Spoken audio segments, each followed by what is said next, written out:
The rain came in the way Seattle rain always did in early September, not dramatic, not insistent, just present. A fine mist that clung to everything. The awnings along Pike Street, the windshields of parked cars, the sleeves of Emma Carter's wool dress. She had been sitting at the window table of the Copper Lantern Cafe for 22 minutes. She knew the exact number because she had checked her phone 11 times. And each time the screen lit up, there was nothing from him. No running late, no almost there. Just her own reflection in the dark glass between the warm cafe and the wet Seattle night. Emma pressed both palms around her mug of chamomile tea. Lukewarm. She hadn't ordered a second one. She didn't want to seem too comfortable, all the things she'd trained herself not to be. Asterisk. Be casual. Be light. Don't want too much. Asterisk. She was 31. And somewhere between 24 and now she had learned to hold herself at arm's length from her own desires. The way you hold a photograph of someone you used to know. You can look at it, you just can't let it look back at you. She smoothed her cream-colored knit dress, her nicest one, and tucked her ankle boots under the chair. She had noticed the scuff on the left heel only after sitting down. The bell above the door rang. His name was Derek Halstead. She had been talking to him for 2 months, texting mostly, 3 phone calls, each one ending pleasantly, each one leaving Emma with a warmth she carried into the next day like a small lamp she was afraid to put down. He spotted her and crossed the room.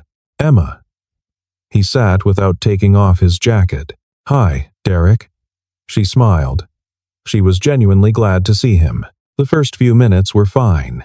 He asked about her week. She told him about the hospital, careful not to linger too long on the hard parts. He ordered a black coffee. Then the nodding slowed. She noticed it the way you notice weather changing, not dramatically, but in the way the air shifts its weight before rain. It was the look of a man deciding something. Emma, can I be honest with you? She already knew. She didn't know how. Something in the set of his shoulders. The fact that he hadn't asked a real question about her since he sat down. Of course, she said. Her voice came out steady. She was proud of that. I think you're a good person. You seem genuinely kind. The word times, genuinely, landed the way these words always do, like a pillow placed over something sharp. But I don't think this is going to work. You're just not really my type. He glanced, briefly, at her dress. Her hands. The worn heel she'd tried to hide. You give off a certain vibe. Like a single mom. Very domestic, settled. That's not a bad thing. It's just not what I'm looking for. Emma sat very still. The Christmas lights, strung along the ceiling, blurred at the edges of her vision. Asterisk. He doesn't know a single thing about my life. She set a $10 bill on the table for the tea she hadn't finished. I appreciate your honesty, she said. I hope you find what you're looking for. She walked out. The mist received her quietly. She made it to her car. She sat with her hands in her lap and the engine off, and then she let herself cry, not from surprise, but from recognition, from seeing clearly a thing she had already suspected was true. She had not been enough. Or rather, she had been exactly enough. Just not for him. She wasn't sure yet which one hurt more. Emma Carter had been a pediatric nurse for 7 years at Seattle Children's Hospital. She had chosen nursing the way some people choose a calling, not because it was easy or well compensated, but because she could not imagine not doing it. She had known since she was 16, sitting beside her younger brother Marcus in the children's ward while he recovered from a ruptured appendix, watching a night shift nurse named Patricia, who remembered his name, brought him crossword puzzles, and explained every procedure in plain English before she did it. Emma had thought, asterisk. That is what I want to do.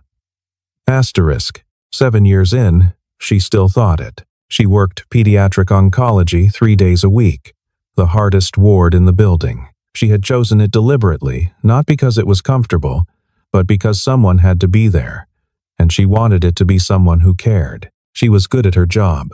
Her supervisor, Dr. Lawrence Nields, had written in her last review that Emma had an exceptional capacity for sustained compassion under pressure. The kind of praise that makes you feel both proud and slightly lonely, because it implies the thing being praised is rare. Outside the hospital, her life was smaller. A one-bedroom apartment in Finney Ridge with a bay window lined with plants. A cat named Biscuit, an orange tabby of profound laziness and sharp emotional intelligence. A best friend named Carolyn Marsh, a physical therapist who had been the most reliable constant in Emma's life for 7 years. She had, until recently, a moderate and increasingly exhausted hope regarding love. She had been on dates, many dates. She had been ghosted, assessed, found wanting, and delivered variations of the same gentle exit speech enough times to have memorized the rhythms of it. She had gotten very good at absorbing these assessments with grace. She had gotten very bad at believing they didn't mean something about her. Carolyn called the morning after the copper lantern. He said times single mom vibe, Carolyn repeated after Emma had told her. He did. That man has never in his entire life done anything as well as you. Do your job on your worst day. Emma laughed. It came out thinner than she wanted. I'm going to take a break, Emma said. From all of it. She meant it. She had made a decision standing in the drizzle outside the cafe. She would stop looking. Pour everything into the parts of her life she was already good at, the parts where her particular variety of caring was wanted. It was a sensible decision. It was, she would later recognize, the kind of decision you make just before your life changes. Seattle Children's Hospital held its annual Healing Hearts Gala on a rainy Thursday evening in mid-October, in the hospital's atrium, which the events committee spent 3 days transforming with paper lanterns and long tables draped in white linen. It was a fundraiser for the pediatric oncology wing. Emma had volunteered to help set up every year for 6 years running. She arrived at 4 in the afternoon, 2 hours before the event doors opened. In comfortable clothes she'd change out of before the guests arrived. She helped carry chairs from the storage room, helped drape tablecloths, helped arrange the silent auction items that the development team had laid out on a long table near the east wall. The children's activity corner was her project. Every year, Emma set up a table in the far end of the atrium, where children attending with their parents could decorate cupcakes, make paper flowers, or do simple crafts while the adults circulated and drank wine and bid on spa packages and restaurant gift cards. She had started it 3 years ago with a modest suggestion to the events committee and a small personal investment in craft supplies, and it had become one of the most photographed corners of the event. She was arranging the cupcake decorating station, white frosted cupcakes, small bowls of sprinkles in 6 colors, tubes of food-safe gel icing when the atrium doors opened and the first guests began to arrive. Emma changed in the staff restroom into the dark green dress she'd brought in her tote bag. She put on small gold earrings. She went back to her table. He came in at 7:15. She didn't notice him at first. She was helping a small boy named Owen, who was about 5 and extremely serious about his cupcake decoration, apply blue sprinkles in a pattern that he kept restarting because it wasn't quite right. Emma had the patience for this. She had the patience for most things. In the same way that a river has patience for the bank it runs alongside, not as a virtue exactly, but as a structural fact. When she finally looked up, it was because a small girl had materialized on the other side of the table and was staring at the sprinkle bowls with the focused desire of someone planning a heist. She was about 7 years old. She had dark brown braids with small gold beads at the ends and was wearing a dress the color of a tangerine. She looked at Emma with very direct hazel eyes. "Can I?" she asked, pointing at the sprinkles. "Absolutely," Emma said. "Pick your cupcake first." The girl selected the cupcake in the dead center of the tray with the gravity of someone making an important decision. Then she looked up at Emma and said, "I'm Sophie." "Hi, Sophie." "I'm Emma. Do you work here?" "I do. I'm a nurse." Sophie considered this. "My dad says nurses are brave. Your dad sounds smart. He's over there." Sophie pointed without looking. Emma followed the direction of Sophie's gesture toward a man standing near the edge of the table, close enough to have been watching, far enough to have given his daughter space. He was around her age, maybe a few years older.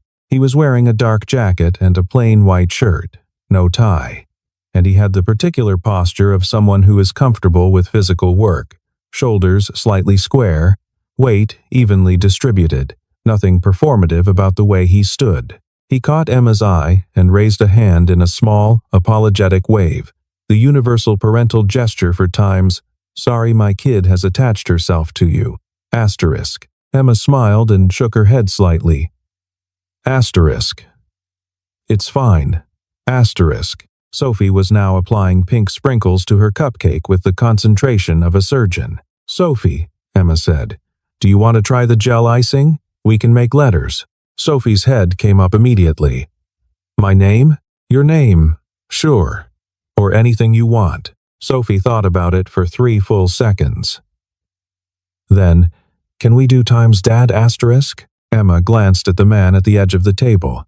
He had moved slightly closer. She could see him more clearly now, dark hair, dark eyes, a face that looked like it had been tired for a long time and had simply decided to continue anyway. "We can definitely do times Dad," asterisk Emma said.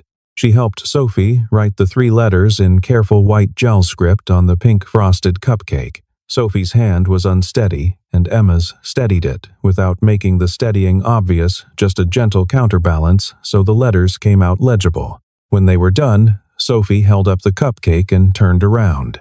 "Daddy, look." The man crouched down to her level. "That is beautiful, Soph. Emma helped me." He looked up at Emma. "Thank you." "Really, she did most of the work," Emma said. Which was mostly true. He stood back up. "I'm James Whitfield," he said. "Emma Carter." They shook hands in the slightly formal way that feels absurd at a cupcake station.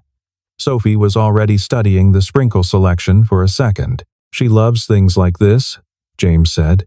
He had a calm voice, not quiet exactly, but unhurried. "I forget sometimes that she just wants to make things." "Most kids do," Emma said. "That's the best part of this table." Sophie reappeared with a plain, white frosted cupcake. "Emma," she said seriously, "will you help me write my name now?" "Of course," Emma said. James watched them for a moment.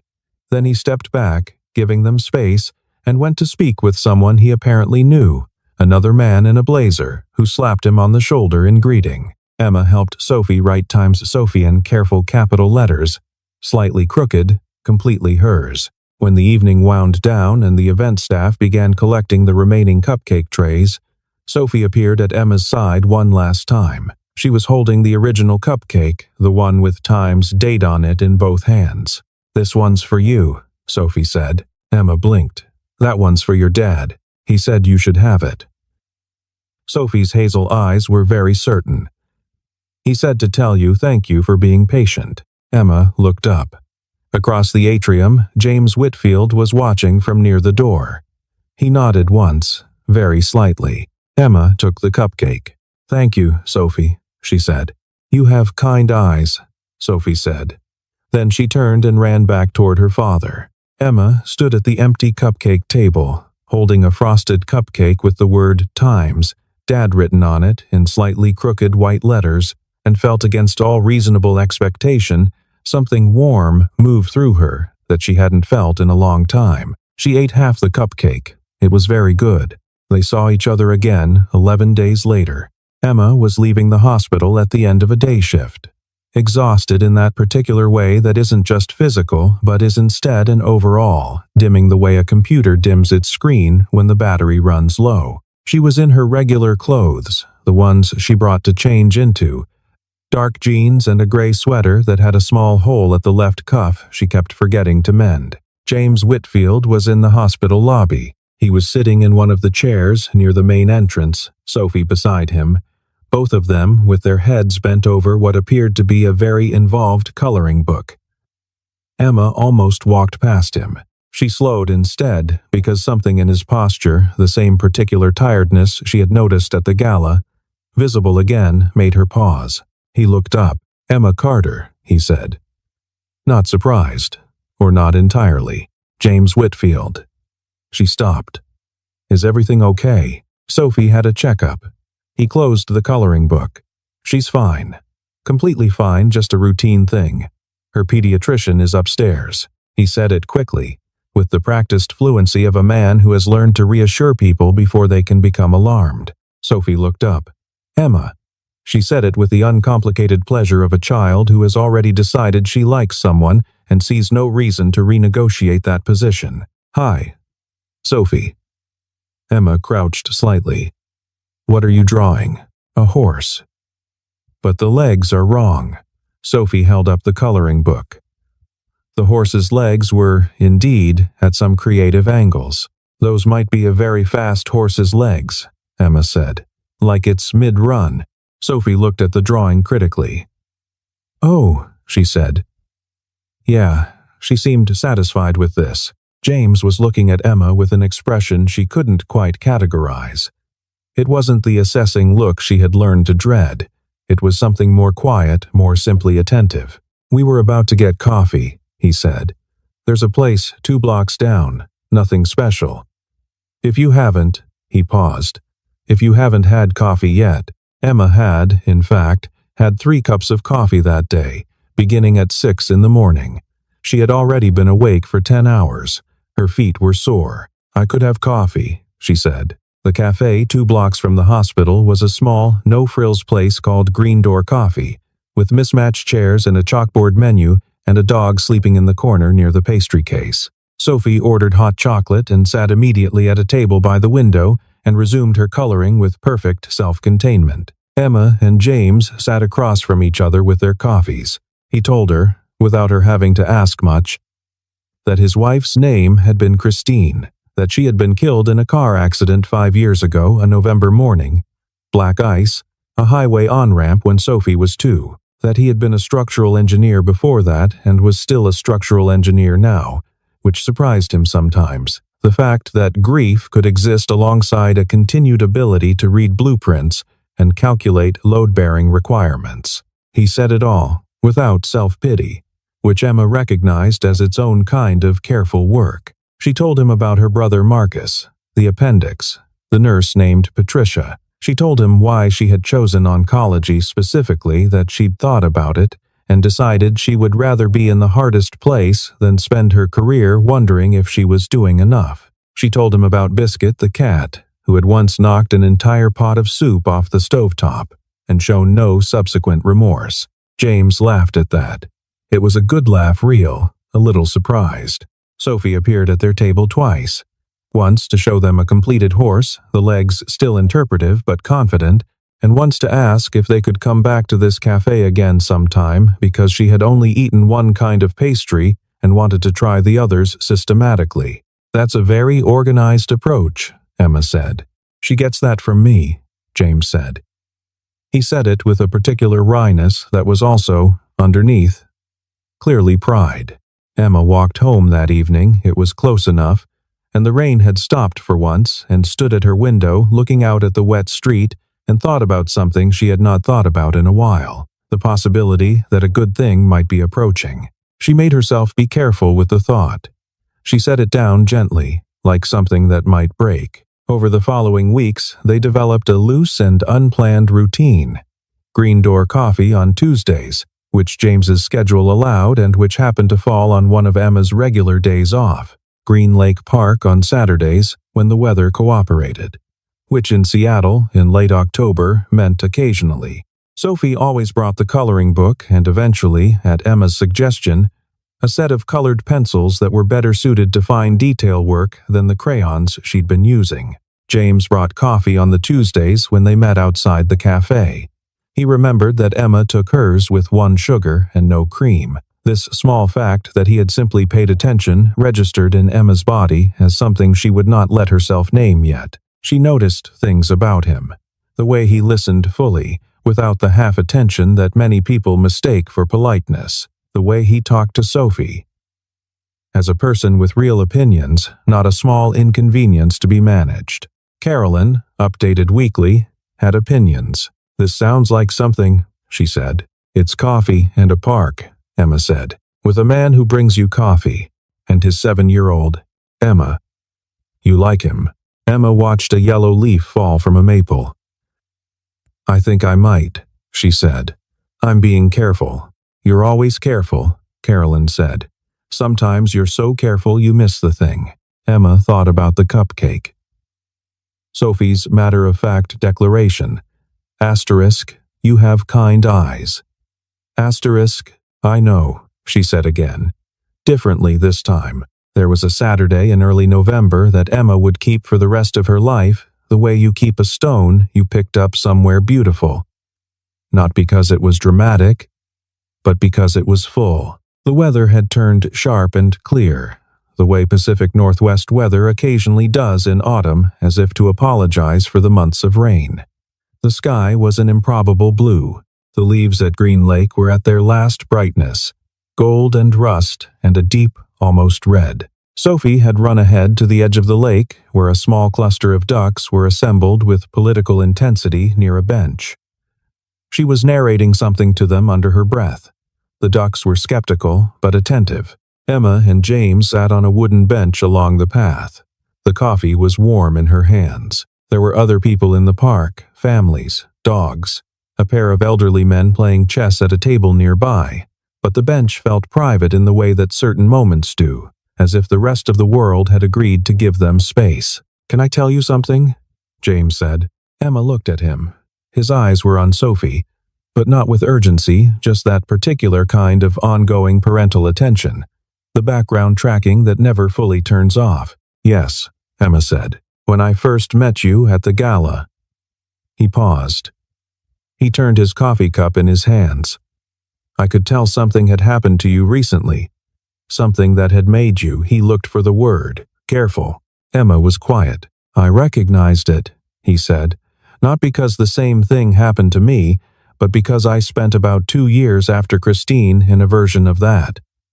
Where you stop letting yourself want things in case the wanting hurts." Emma looked down at her hands.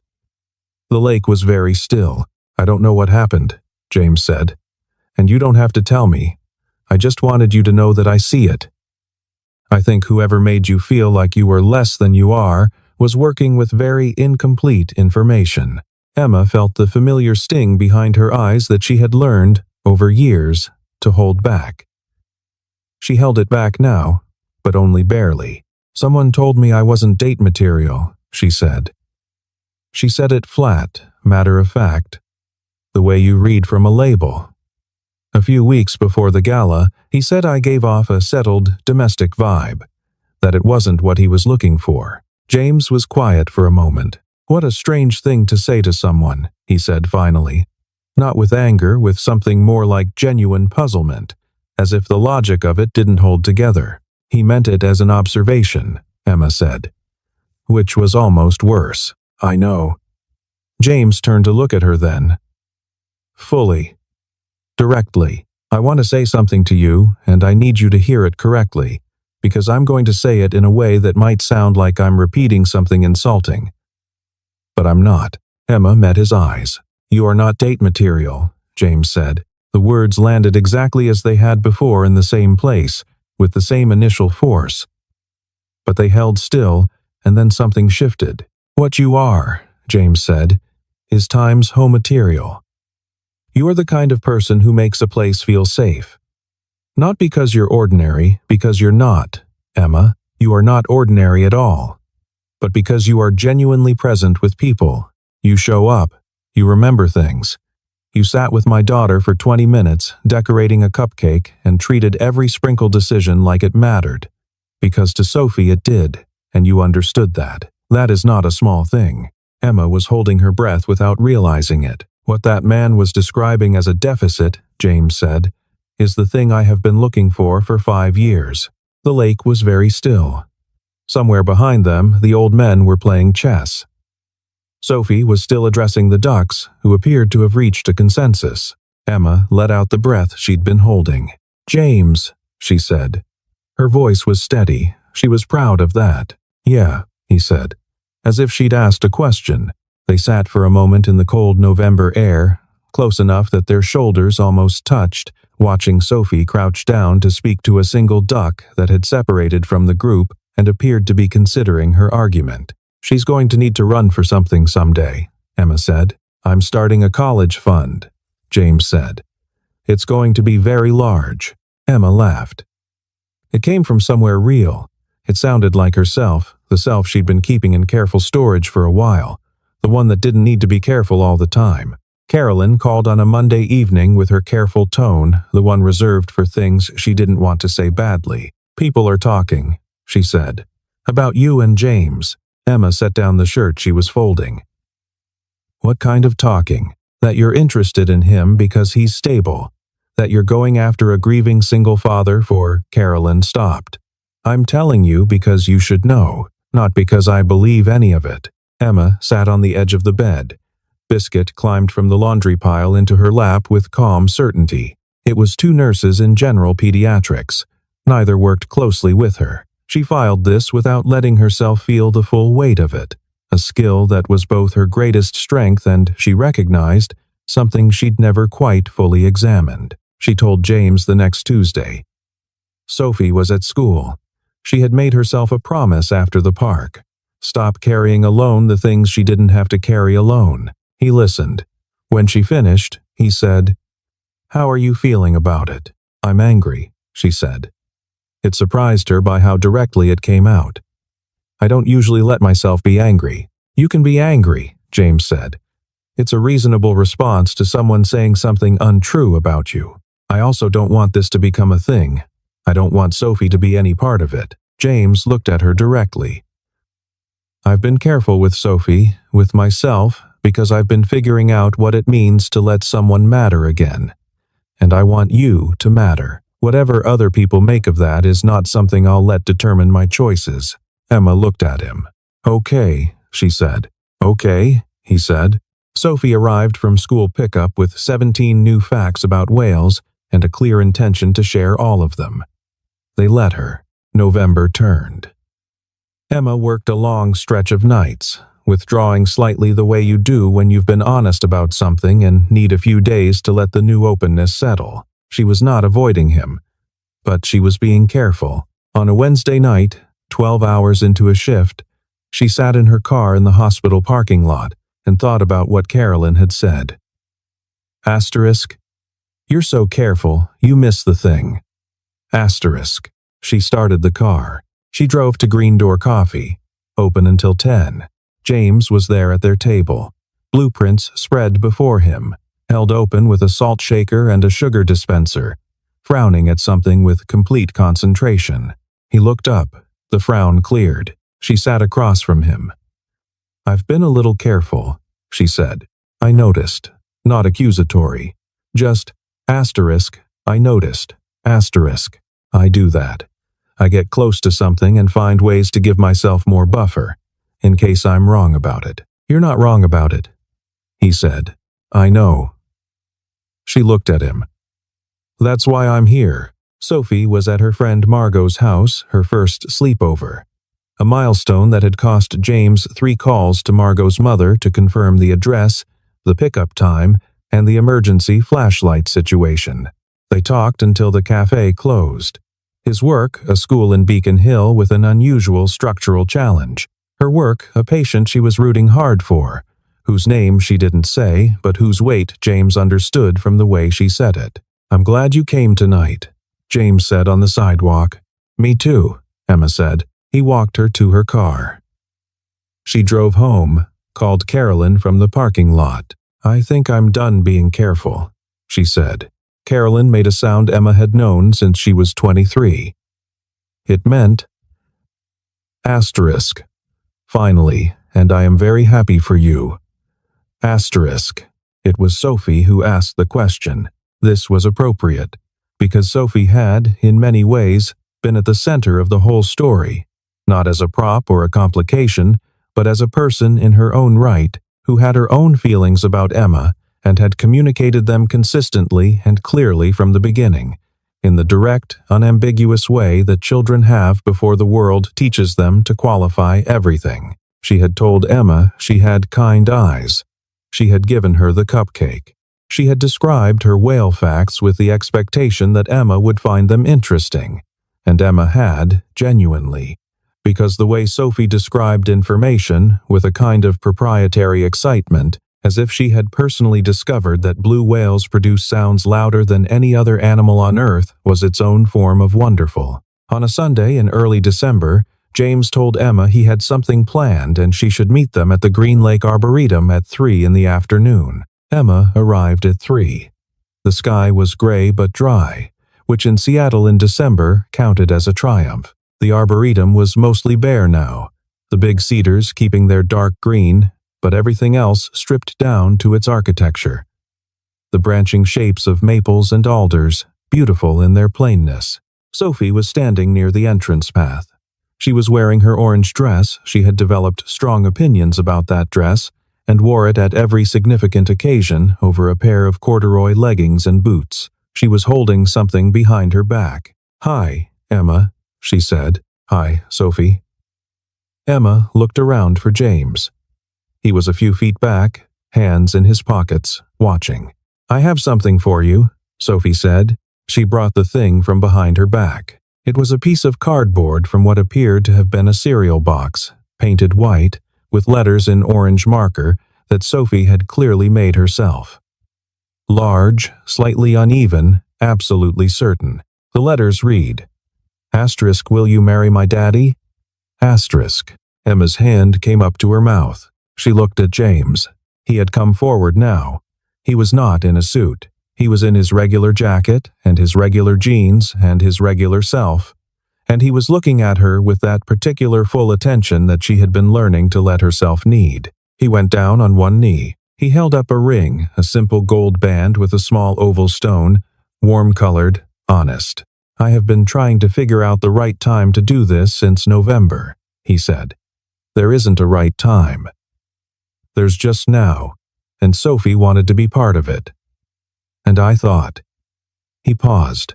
"I thought you should know that this is something we both mean, not just me." Sophie, beside him, nodded with great emphasis. Emma looked at the cardboard sign. She looked at the ring.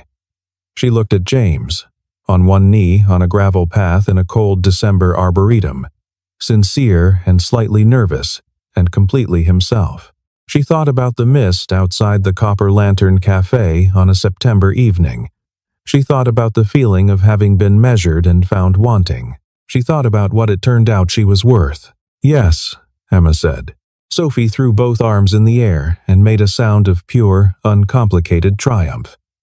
Several birds startled from a nearby cedar. James stood up, and Emma took one step forward, and he put both arms around her, and she let herself be held without hedging, without buffer, without the particular careful armor she had been carrying for a long time. Sophie appeared between them a moment later, inserting herself with the confidence of someone who knows precisely where she belongs. "We're a family now," she announced, into the collective warmth between them. Emma looked down at her. "Yes," she said again. "We are." The wedding was small, the kind of small that is a choice, not a compromise. They married on an April Saturday in a friend's backyard on the edge of Seward Park, the cherry trees dropping their pink abundance across the grass. Carolyn stood beside Emma. Sophie stood on the other side in a pale cream dress, holding white ranunculus she had selected herself with great seriousness. James's college friend, Thomas Burke, stood with him. Dr. Lawrence Niels and several nurses attended. 2 cried. One of them had, months earlier, been among those who had talked, and she stood near the back with a quietness Emma recognized without bitterness as the form remorse sometimes takes. Emma wore ivory, long-sleeved against the April chill, and boots with no scuffs on the heels. She had thought about the old pair that morning, still at the bottom of the closet, the ones from the Copper Lantern. She had bought new ones, not expensive, just hers. Under the cherry tree, James held her hands and said, "Asterisk, you showed me that a life can get bigger after it gets small. I'm not afraid of the bigness anymore."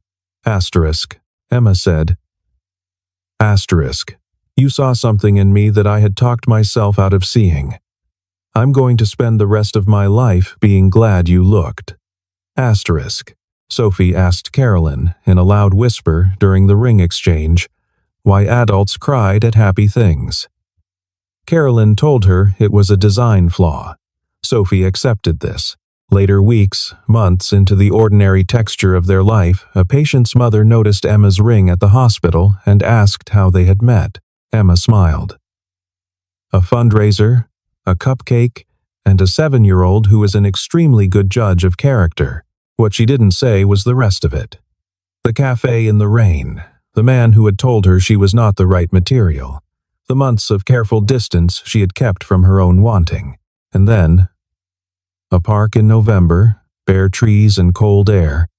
A man saying times I think whoever made you feel like you were less than you are was working with very incomplete information. Asterisk. She carried that sentence the way you carry the thing that changes everything. Not loudly, not as a trophy, but simply with her.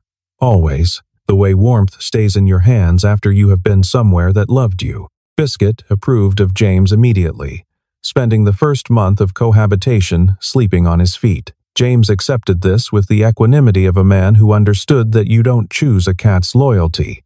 You simply receive it. Sophie, the following spring, discovered the copper lantern on a walk.